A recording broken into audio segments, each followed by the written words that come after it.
Yo, what's up guys? Dueling content today.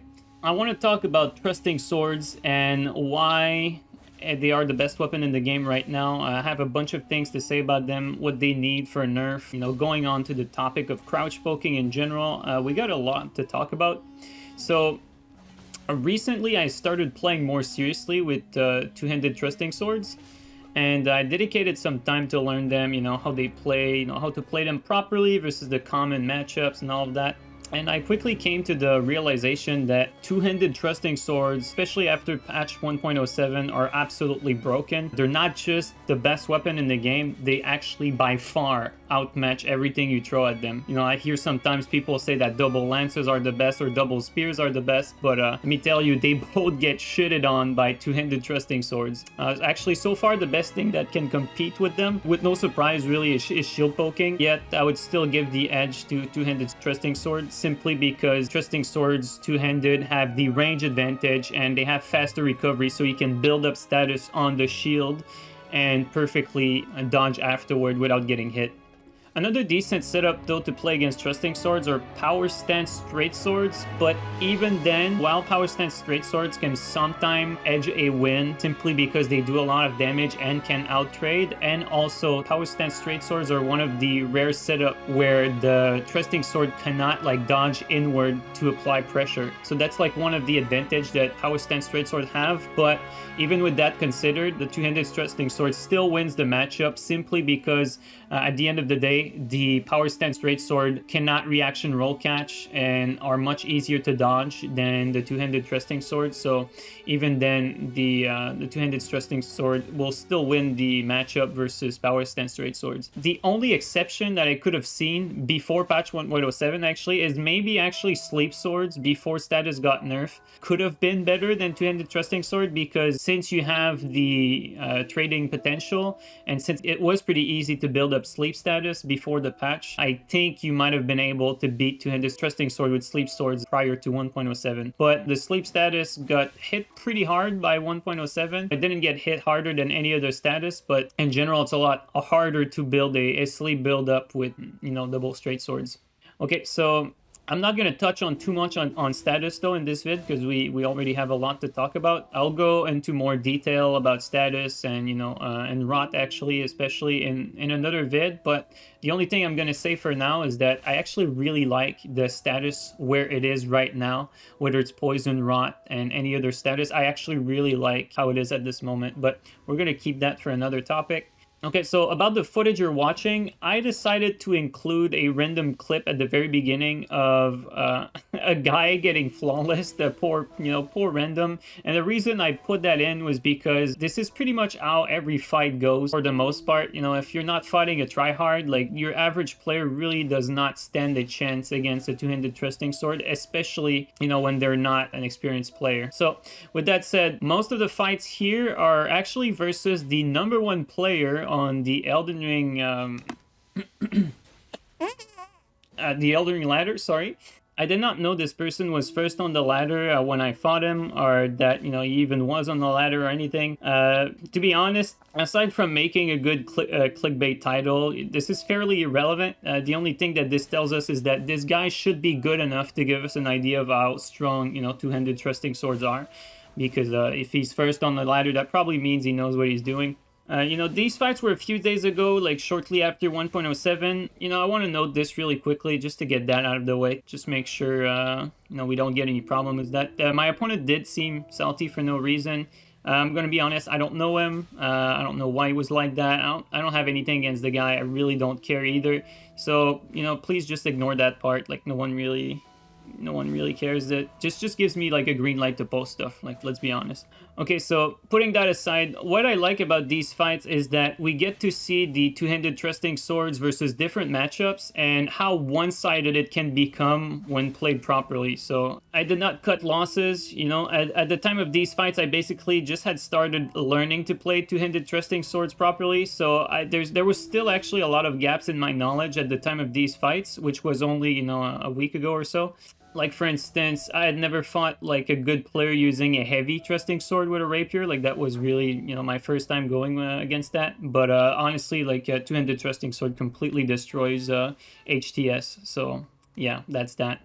Also, you'll see me make a lot of mistakes in general in these clips, and that's fine. You know, there's always a lot of details and things I want to improve on in my game, and that should also be true for anyone watching, really. But for now, I think this content should be good enough to convey my message to you guys. I also would like to give, you know, a little disclaimer that I did not draw out conclusions about two-handed thrusting swords from these particular fights. I'm lucky enough to fight pretty much all the good players on PlayStation pretty regularly, so I get a better idea of how the meta is shaping up that way. With all that said, let's get started on the thrusting sword topic, and let me explain to you why two-handed thrusting swords are broken. The answer is simple, actually. It's the speed, it's the range, it's the recovery, and it's the damage too. So the difference with 1.07 and prior is that before you could somewhat poise tank, you know, a two-handed rapier, because you could poise more than just one attack. Like now it always stuns after 2 crouch attacks. But before 1.07, you could actually tank 2 attacks and the third one would stun. So big difference there. But you know, it doesn't just have like crouching attacks. Like the rapier also has like good heavy attacks. Like the heavy jumping attack with 1.07 will always stun, and that jumping attack actually has very good range and very good tracking too. It's pretty strong. The running R2 is also ridiculously strong. Running R2 and R2 like will poise break 120 poise, so you need to have over 121 poise to tank the R2. And even if you have over that amount and you have enough to tank the R2, I was playing with fan daggers the other day, and it was actually fairly easy to play around that. You know, you chip a few daggers and then all of a sudden your R2 can stun again. So you can easily chip some poise to bring someone back down to a rapier R2 stun range. So basically the poise damage buff from patch 1.07 was really good, but not for rapiers, in a sense that it kind of made them a bit ridiculous. It also goes without saying that if you happen to have under 71 poise, which is, you know, you'll always get poise break by the light attack, you're pretty much screwed. Like if you don't have that break point, you'll just straight up get eaten alive. It's going to be a pretty one-sided fight. Okay, so now that we established, you know, that two-handed thrusting swords are busted as they are, although it should be mentioned that aside from just the weapon itself, Quickstep, BHS, and Raptors of the Mist also makes this matter like even worse, as it cuts down on the already like ridiculously small recovery time of the weapon. So it makes it like you can attack, crouch poke, and then quick step and completely like remove your recovery. So there's very like a very small window of opportunity to get to punish you. So, you know, that's another issue with the weapon. I would say it's an issue with the dodge moves or the dodge Ash of Wars in general, I would say, honestly. But I think it's definitely even more apparent with a fast weapon like two-handed thrusting sword.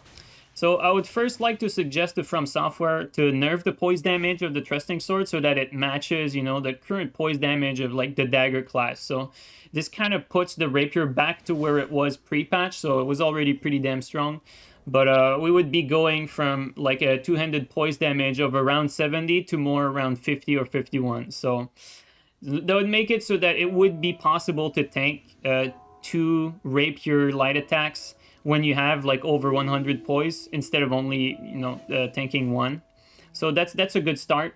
But like the most important thing that this would do is that it would prevent the thrusting sword from winning, you know, R1 mash battles. So you pretty much get sustained pressure because of that very high poise damage. So this would kind of help preventing that. The second point that I would make is I would increase the recovery of the attacks for the rapier, but especially, you know, at the attack into the Ash of War, like quick step, so that you can't like recovery cancel like instantly into a dodge, because, you know, this really is like the biggest problem that makes it impossible to punish. And then the third point I want to make is that I think it's also very important to be careful about like what we ask for, especially when it comes to nerf. I want to be careful about about over-nerfing things. I feel like people are way too easy on the trigger to ask for nerfs in general and things that don't need nerfs. Just because something is good, it does not need a nerf. You can always learn to adapt to things, and there's always going to be something that's going to be the best. Although, don't get me wrong, it's also fair to say to some extent that some things are fundamentally like problematic, like, you know, Bloodhound Step prior to the patch, that was an issue, or shield poking in general and how it functions right now. I think that's also fundamentally an issue. And the same way, I think the way the rapier is pretty much unpunishable and just shuts down everything, I think that's also an issue. But with that said, I want to give a counter example to that. You know, the Colossal Greatswords that got nerfed in general, like the poke that got slower. I think this is actually a perfect example of what I'm trying to convey and how that thing got pretty much over-nerfed and it pretty much killed the class in general. And there's a large portion of the player base that asked for like a significant Colossal Crouch Poke nerf. And I want to be clear though, I was not one of these people. Not just because, you know, I played with the weapon and I liked the class, but because I also understood how to play against it. And I was not the only one. I would say around the time before 1.07 dropped, most of the good players were already used to dealing with the Colossal Crouch Poke. You know, most had the roll timing down, and you seriously needed to feint your Crouch Poke in unpredictable ways to catch a good player. I want to get that out of the way, but with all that being said, I still think there's a catch with the Colossal Crouch Poke, and that's despite all of what I just mentioned, I still think it needed a nerf, but this is where I'm gonna get to say it needed a nerf, but not the nerf it got. So here's the thing, we don't want to make overpowered weapons or weapons that have a balance issue bad. We don't want to make weapons bad, we just want to balance them out. What I believe is that the issue with Colossal Poke was not only that it was fast, but it was also that it could actually 3-shot players without any significant damage modifiers like RKR. You could crouch poke at any point during the fight, kind of freely in a sense that it had so much hype armor, you could hype armor through anything. It has so much range, like crazy tracking. So crazy tracking, crazy range, crazy hype armor, crazy damage. And then on the speed on top of that, like all of these things combined made it so that the weapon was too strong, so it would pretty much overcome like most weapons in the game. So that's why really it was broken. But see, the speed in these games though, because that's what they nerfed the speed of the attack. You have to balance around the speed of the weapon, not the other way around. If you cut the speed of a weapon, you're gonna kill the weapon. I actually have a perfect example for that. For instance, if you look at the Serpent Hunter crouch attack, like Serpent Hunter crouch attack, very good attack, very good weapon, but it feels a lot more balanced than what the Colossal were though. And that's also despite the Serpent Hunter being actually like 1 or 2 frames faster than the old Colossal Crouch Poke. There's a reason why it feels more balanced. It's because it has a narrower hitbox, you can strafe the attack, you can outplay the Serpent Hunter Crouch Poke with good movement, you can backstab it. It also has a weaker stun, so you're not like stuck in place for a while you mistakenly like cue another roll. It also does not have hyper armor on the crouch attack. That's a big one, and it also deals significantly less damage. In fact, the game doesn't consider the Serpent Hunter crouch attack to even be a poke, so it does not even benefit from the counter hit mechanic. So what I'm trying to say here is that there is a way to make things right and to keep the weapon good but balanced, just like how Serpent Hunter is pretty much. There is a way to have good balance with good speed, and we need speed because that's really what makes most weapons viable. It's really the speed. Without the speed, everything is too easy to dodge on reaction, and you cannot mix it up if you don't have a threat of a fast attack. It's really key for the game in general to have some fast attacks like that. You can't have everything be easy to reaction roll. It cannot work that way. Every weapon needs to have some drawbacks though, so if it's not the speed, it needs to be cut somewhere else. So in the case of the Colossal Crouch Poke, for me personally, I would have given the Colossal Crouch Poke the same kind of treatment as the Serpent Hunter. So, you know, low stun, more narrow hitbox, a lot less damage, same speed, and on top of that, making it parryable. To me, that would have made it so that the Colossal user would have had more of an incentive to use other attacks in the arsenal because the Crouch Poke would have done little damage and would not have benefited from the crazy damage potential and hyper armor of the Crouch Poke. So to give hyper armor, you know, use some R2, use some R1 to get some damage. You know, same thing, go for those. It would incentivize to mix it up a little more while also keeping the weapon one of the best still. You know, it's just like how any Serpent Hunter user will take advantage of the full moveset of the weapon, because only using crouch attacks will lose you trades and make you predictable, etc. What I want basically is to give every weapon class some love, and when one class overwhelms every other class, it's never good for the game. But you also don't want to make that one class that overwhelms every other, you don't want to make it meaningless. Like, you don't want to nerf it to the ground to the point where it's not good anymore. That's not healthy for the game either. In my opinion, the Colossal Poke was a good example of a weapon that overwhelmed a lot of other class before 1.07, and it went from very good to not good in a single slight speed nerf. So again, the speed here, like, really being the key. You have to be careful when you play with weapon speed, because you might very well kill the weapon.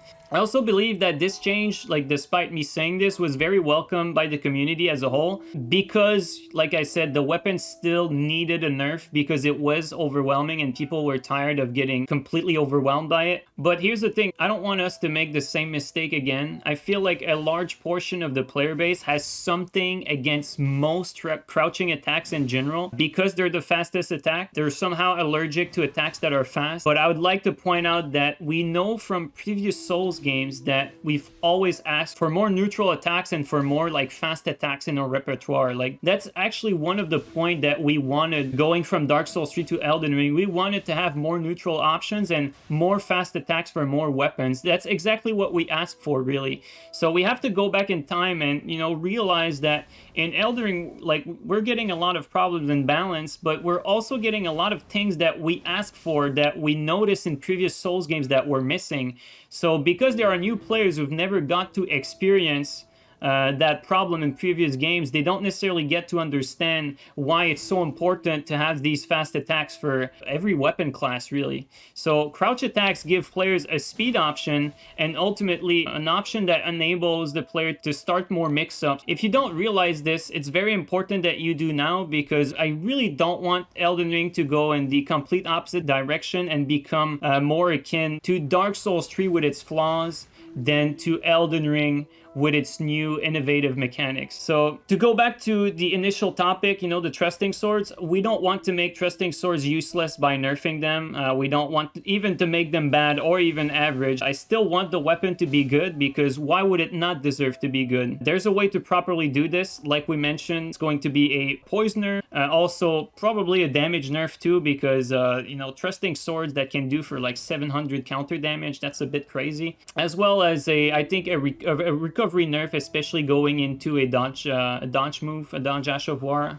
I think those three things would be enough to make the weapon still good, but more balanced. But yeah, I would be careful with ideas of stuff like decreasing the speed of really any weapon in the game. If the Colossal Poke nerf taught us something, it's that nerfing the speed will absolutely kill a weapon class. So be careful with what you ask for, guys. You might regret this once you get better and understand the game more. Like, I'd also beg for more weapon buffs in general. I think nerfing stuff is one thing, but I think the game needs more weapons to be buffed than stuff to be nerfed in general. So we don't want to make classes useless. We want to make more classes very good. So I still think the game needs more buffs. I think the axes and the hammers, like the small axe, those classes are a prime example of a class that needs some love. I could make a vid about that, like, especially. A lot of weapons need more forward momentum. In the case of like small axes and hammers, I think that's one of the issue, but we're gonna make that for a topic of another vid. Anyway, these are the points I wanted to make. So two-handed trusting sword do need a nerf, but be careful with nerfing in general. We're at a point where we need more buffs than weapon nerf, so you don't want more weapons to become mid, guys. Okay, so anyway, that's it for me. I hope you enjoyed the vid, and as always, take care, everyone.